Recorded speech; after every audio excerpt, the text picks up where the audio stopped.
Welcome to another educational video from Screams and Echoes. Horror's haunted genius. A name forever tied to the golden age of cinematic horror, James Whale was an auteur who etched some of the most iconic monsters into our imaginations. Yet his life, much like his films, was filled with shadows and tragedy. Born on July 22, 1889, in Dudley, England, James Whale grew up in a working-class family. His early years were marked by hardship. When his slight build proved impractical for the heavy labor his father and brothers did, he found work as a cobbler's apprentice. But it was his time serving in World War I that would change the course of his life forever. In August of 1917, Whale was taken prisoner on the Western Front in Flanders. He was held at Holzminden officers' camp, where he remained until the war's end.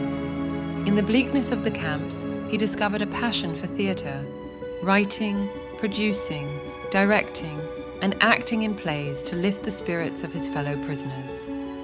This newfound love for storytelling and the stage would be his escape from the horrors of war. After the war, Whale returned to England and immersed himself in the theatre scene. His talent as a director quickly became apparent, leading to successful productions of R.C. Sherriff's play Journey's End that caught the attention of Hollywood. In 1930, Whale adapted Journey's End to the screen, and it became his film directing debut.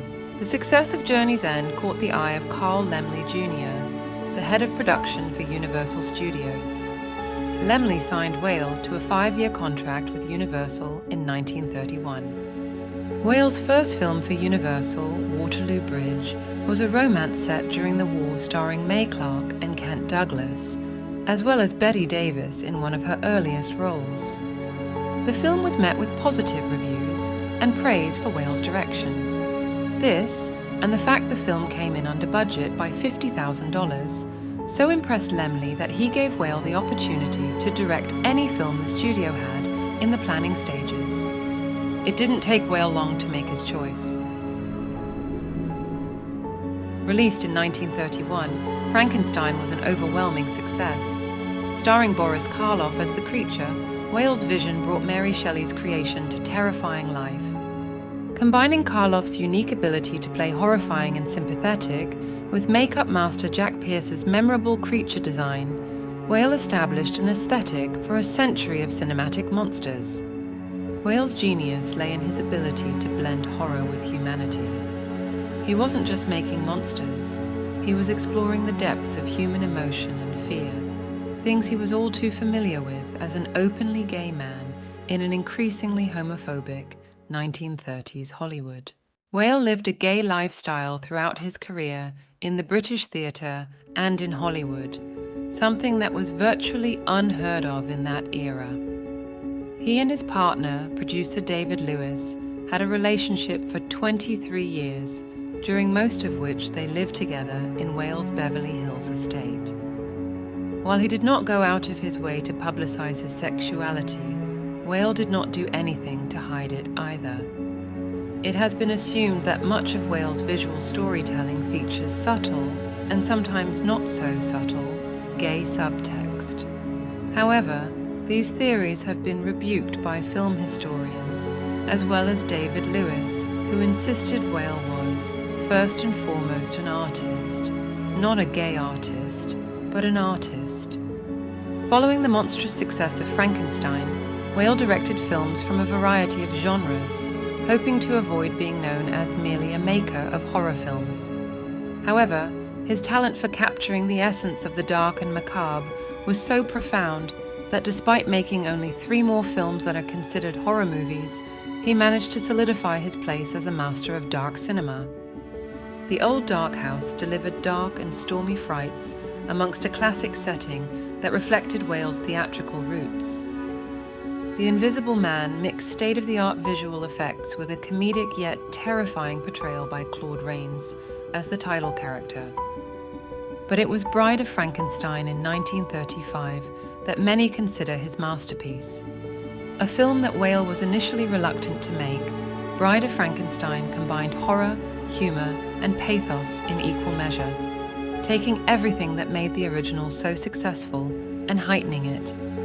Despite Carl Laemmle Jr.'s desire for Whale to make Dracula's Daughter his next feature, Whale was insistent on no more horror films, instead wanting to make a faithful film adaptation of the Broadway musical Showboat. Whale's production of Showboat, featuring many of the cast from the Broadway and touring productions, was a critical and commercial success and was considered by many to be the definitive film version of the show, until it was remade in 1951. Showboat became Whale's last film for Universal under the Laemmles. The new regime at Universal wasn't as supportive of Whale's creative vision, and this resulted in his career taking a sharp decline as he was forced to run out his contract by making a series of B-movies for the studio before retiring from the industry in 1941. As Whale's career was winding down, David Lewis's was ramping up. The producer was busier than ever, leaving Whale alone for long stretches. This allowed Whale to rediscover his love of painting, in which he immersed himself. However, while this hobby staved off the abject boredom he felt, it couldn't relieve the hours of solitude and loneliness. In an effort to avoid going stir-crazy, Whale continued painting and took up several small projects. With the advent of World War II, he made a training film for the US Army. He also formed a small repertory company to stage plays throughout the year. Whale returned to directing plays. This took him to Broadway and Europe for short engagements. While in Paris, the 62-year-old Whale met and fell for 25-year-old bartender Pierre Vogel. Whale subsequently hired Vogel to be his chauffeur. When Whale returned home from Europe and apprised David Lewis of his plans to bring Vogel to California, Lewis immediately moved out of Whale's house. After 23 years together, Whale and Lewis ended their romantic relationship. The two, however, remained friends, with Lewis building a house down the street from Whale and visiting often. He even convinced Whale to finally install a swimming pool at his own home, though the director refused to swim in it. Vogel moved into Whale's home in 1954, and the two began a quiet life together, with Whale completely retired and Vogel managing a gas station Whale owned. In 1956, Whale suffered a series of strokes which, while not totally debilitating, put him in the hospital for a prolonged period of time where he was not only treated for his strokes, but also for his deepening depression. At the time, the preferred method of treating depression was electroconvulsive therapy, shock treatments. In time, Whale returned home and hired a full-time live-in nurse, a male nurse. This incensed Vogel so much that he fired the nurse and hired a part-time female nurse who would not live in the house. As Whale's mental health was failing, he experienced severe mood swings and tremendous bouts of depression. He grew increasingly dependent on medications. Life for those around him, including Vogel and Lewis, became nearly intolerable as Whale's dependency on others grew day by day.